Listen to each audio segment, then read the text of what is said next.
Now, from CBS News Miami, this is Facing South Florida with Jim Defede.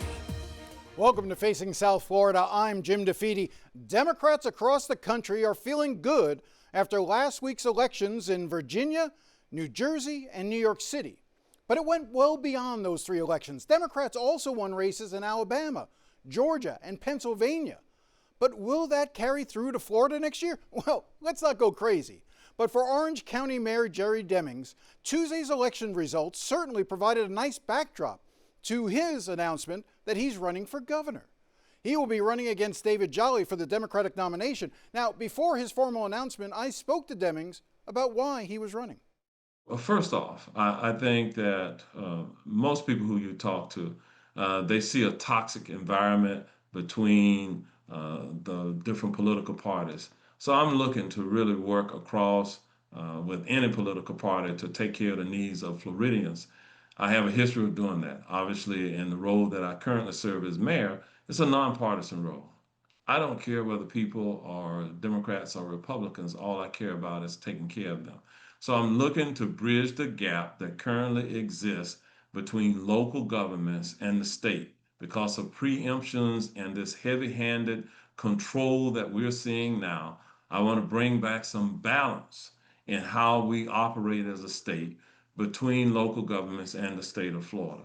Secondly, I think that the mean-spirited politics that we see today is nothing more than dividing us across political lines. And so people want to see government get back to some balance where there's some normalcy in what they see. So I'm that person. I'm the person that is going to hopefully unify Floridians around this notion that you can be of different parties, you can disagree, but you can be agreeable to take care of the people's needs within this state. So I'm running on my public safety credentials. There will not be a candidate in this race who will bring to the table the type of crisis management experience that I bring. Obviously, I spent about 37 years or so in law enforcement. And I've had the kitchen sink thrown at me in terms of managing crisis, from dealing with weather phenomena to a global pandemic, to terror attacks and various other things that happened during my career. I bring that kind of experience that no other candidate is going to bring to the table. Why do you believe you are better suited to be governor or to actually even have an attempt at winning than David Jolly, who makes the argument that he is the moderate, he is the centrist, he can work across the aisle because he has been a Republican, then moved to be an independent and is now running as a Democrat. He seems to be trying to run in that center lane. Why do you think you're better suited?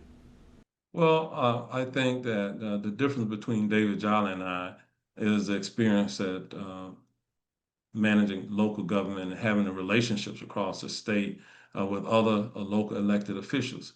The closest that people are to their government happens at the local level.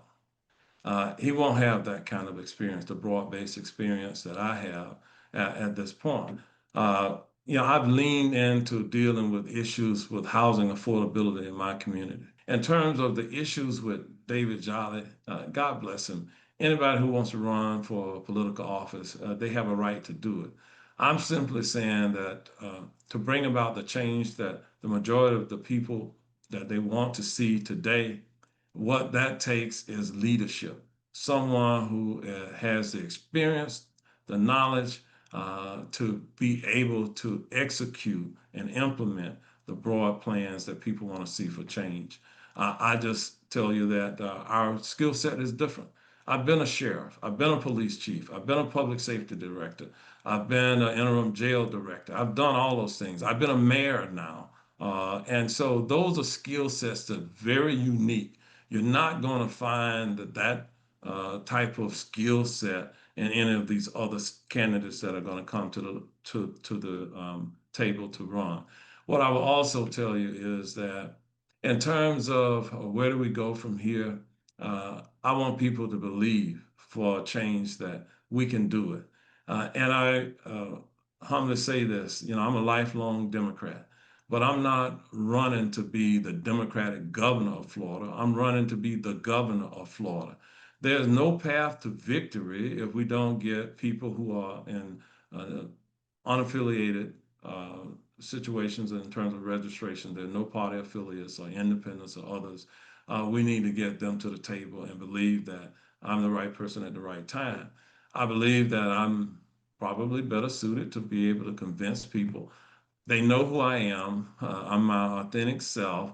I don't have the baggage of having been a Republican for a lifetime and then newly as a Democrat. One of the issues you talked about earlier was the heavy handed nature that Tallahassee has brought to bear, and that was certainly evident recently with the forcing of you guys to sign, or Orange County to sign the 287G agreement to allow, immigration, basically to step up immigration efforts, federalize almost statewide some of these officers, whether it's in your jails or it's your actual deputies. You had a choice to make. You could either have signed the agreement and voted to do it, or you could have defied the governor and the attorney general. Why didn't you defy him? Obviously, the central issue here had nothing to do with the agreement. The agreement that I signed was an agreement with the federal government through an intergovernmental agreement. The state of Florida was inserting themselves in the middle of a discussion that was a two-party agreement between others. And the state of Florida and the governor was essentially saying that if we fail to sign the agreement because of a law that the state passed, uh, it would subject us to the potential for removal from office. I was not going to allow us to be removed from office. Also, Wait a second. some Let me just hold you there. I just want to jump in on let that me be because let me be clear here, okay? Because you asked me the question. Let me be clear here. There was a real threat that the governor potentially, in their interpretation, that we were not cooperating would remove us from office. But signing the agreement through the art of negotiation behind the scenes, what the public doesn't realize is that I knew that by signing the agreement was not going to require us to transport any detainees, federal detainees, to detention facilities. I knew by signing that because we were having discussions with the federal government. And so, because of that, signing the agreement was not going to do what many people perceived that it would do. It was inconsequential. And I will tell you to this day, our correctional staff at the Orange County Jail has never transported anyone to a detention facility, and likely they never will. well, the point that I was going to try to make was that if you had defied the governor, if you had forced him to remove you physically, let him send the state troopers in, let him send FDLE to handcuff you and march you out of County Hall. That would have been a hell of a moment for you. I think you would have, It would have been a losing moment. Why would I do that? Why would I give the governor the opportunity to insert his minions into the elected roles of my entire board of county commissioners? Why would I do that? all Because right. those consequences of doing that would have been irreparable.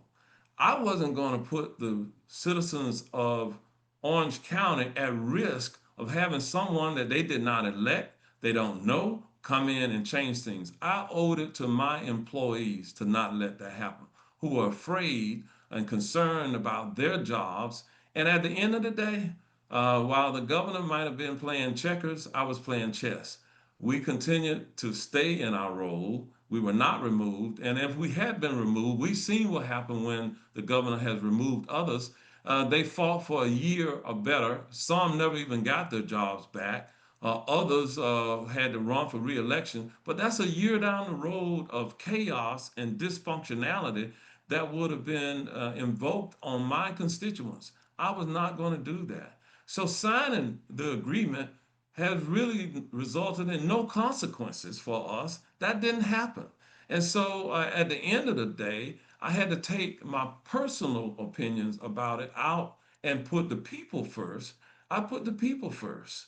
And as a result of that, we're still sitting here today. There were no consequences for Orange County government or my elected officials that I served with. Your wife ran statewide 4 years ago for the United States Senate. What did you learn from watching that race that you think you can apply here? She obviously was not successful in that race, and the atmosphere for Democrats in terms of registrations have gotten worse in Florida. So I'm just sort of curious, what were the lessons, what were the takeaways you got from watching your wife run 4 years ago statewide? Well, obviously, I was part of that. I was on the ballot myself. I had to run. I had some other initiatives that I was advancing to the ballot, and I saw her work her butt off, uh, crisscrossing the state of Florida, trying to convince the residents of Florida that she was the best candidate for the United States Senate at the time. Of course, she did not win. So there were some logistical things that I learned from that.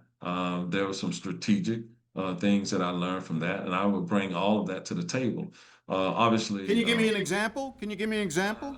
that would be more like insider information. I'm not going to put that out there how I strategically plan to win. But suffice it to say, I cannot win if I do not convince the people of Florida that I'm the right person at the right time. When we come back, I will be joined by the newly elected mayor of Hialeah, Brian Calvo, and later, the president of the American Federation of Teachers, Randy Weingarten, on her new book, Why Fascists Fear Teachers. Stay with us.